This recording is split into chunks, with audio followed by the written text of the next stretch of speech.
नौकरानी एक घर के लिए कितनी जरूरी होती है, आइए देखते हैं। अरे बहू, ये देख, सारा साबुन बर्तन में रह गया। ये नौकरानी कोई काम नहीं करती, गंदा काम करके चली जाती है और ढेर सारा पैसा ले जाती है। अरे मम्मी जी, उसने तो साफ किया ही था। मेरे ही हाथ से इस ग्लास में सर्फ गिर गया था। अरे बस कर झूठी, उसे बचाने के लिए सारी जुगत लगा ले, लेकिन मैं तो इसे निकाल कर ही रहूंगी। हमारे जमाने में ना कोई नौकरानी थी और ना ही ये चिकने बर्तन। चूल्हे के जले बर्तनों को राख रगड़ कर साफ किया करती थी मैं। अरे माँ जी, मैं कहाँ बचा रही हूँ उसे। और वैसे भी आजकल नौकरानी जरूरत नहीं, स्टेटस सिंबल बन गया है। अब आप बताओ, मैं मुन्ना को नीचे घुमाने ले जाऊं तो लोगों से क्या बोलूं? झाड़ू पोछा खुद लगा रही हूँ। लोग सीधा यही पूछते हैं कि कौन सी नौकरानी काम कर रही है तेरे घर पर। अरे बस कर, ये भी कोई बात होती है? मम्मी जी, आप नहीं समझेंगी। शाम को नौकरानी घर आकर काम कर ही रही होती है कि सास को कहती है, माँ जी, एक बात बोलूं, बुरा न मानना। अरे वैसे तो मुझे तेरी शक्ल ही पसंद नहीं है, बात क्या खाक पसंद आएगी। अरे माँ जी, सुन तो लीजिए क्या कह रही है। तो मैंने कौन सा उसका मुंह पकड़ लिया है? अरे माँ जी, वो लाल साड़ी पहनती हो ना, ना पहना करो। सास का गुस्सा अब तो 7वें आसमान पर होता है। अरे वाह जी वाह, क्यों ना पहना करूं? और तू होती कौन है ये बताने वाली कि मैं क्या पहनूं क्या ना पहनूं? अरे माँ जी, पूरी बात तो सुन लो, वो बोलना क्या चाह रही है। अरे बुरा न मानो आंटी जी। अरे कौन है आंटी? अपनी उम्र देखी है तूने? 2-4 साल ही छोटी होगी मुझसे और मुझे आंटी बोल रही है। बहू सर पर हाथ रख लेती है।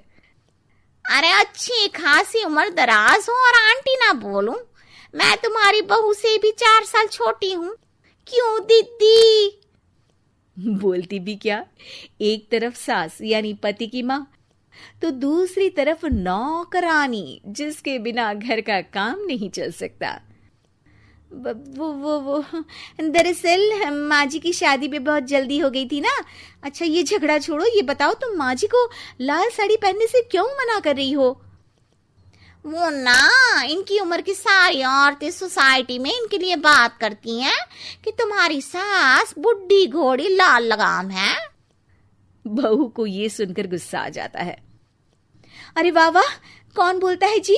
खुद क्या है यहाँ की औरतें, बाल सफेद लेकिन टाइट जींस और कोई कुछ भी पहने।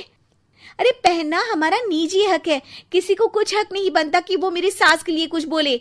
मैं आज ही जाकर माँ जी के लिए लाल जींस लेकर आऊंगी, फिर देखो कोई क्या बोलता है। अरे चुप लाल जींस। अरे सुन नौकरानी के बच्ची, जाकर बोल दे उन लोगों से कि उन लोगों की तरह मैं उड़ती नहीं फिरती हूं घर बार छोड़कर। अपने बच्चों और नाती पोतों में मन लगाती हूं, ना कि सारा दिन ताश के पत्तों में आंख गड़ाकर 3 पत्ती खेलूं। नौकरानी वहां से चली जाती है। वैसे बहू, नौकरानी के क्या फायदे हैं ये तो पता नहीं, लेकिन सबसे अच्छा तो ये कि पता चल जाता है कि कौन किसके लिए क्या बोल रहा है। सोसाइटी में तेरा नौकरानी रखने का इरादा बिल्कुल ठीक था। अगले दिन उन लोगों के घर की बेल बजती है। बहू दरवाजा खोलती है कि सामने कुछ औरतें खड़ी होती हैं। अरे बहू, कहाँ है तेरी सास? बुला जरा। अरे बहन जी, आप सारी एक साथ आइए आइए, कैसे आना हुआ? अरे 3 पत्ते खेलने आई हैं, क्यों खेलोगी? क्यों नहीं क्यों नहीं, वैसे भी बड़े दिन हो गए, एंटरटेनमेंट हुआ नहीं। बहू जा जाकर पकोड़े तो बना ला। अरे बस करिए, आगे कुछ पीछे कुछ।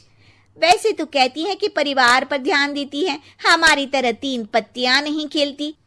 हमने कौन सा परिवार छोड़ दिया? सास सक पका जाती है। अब ये किसने कहा?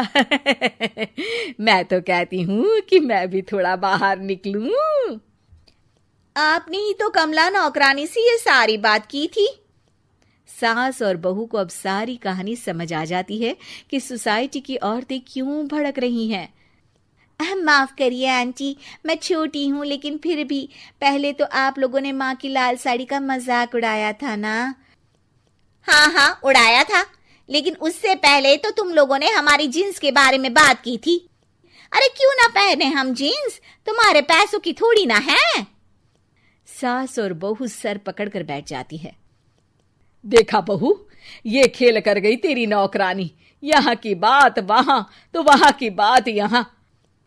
दोनों किसी तरह औरतों को समझा बुझाकर घर भेजती है और कसम खाती है कि नौकरानी को नौकरानी ही रहने देंगी।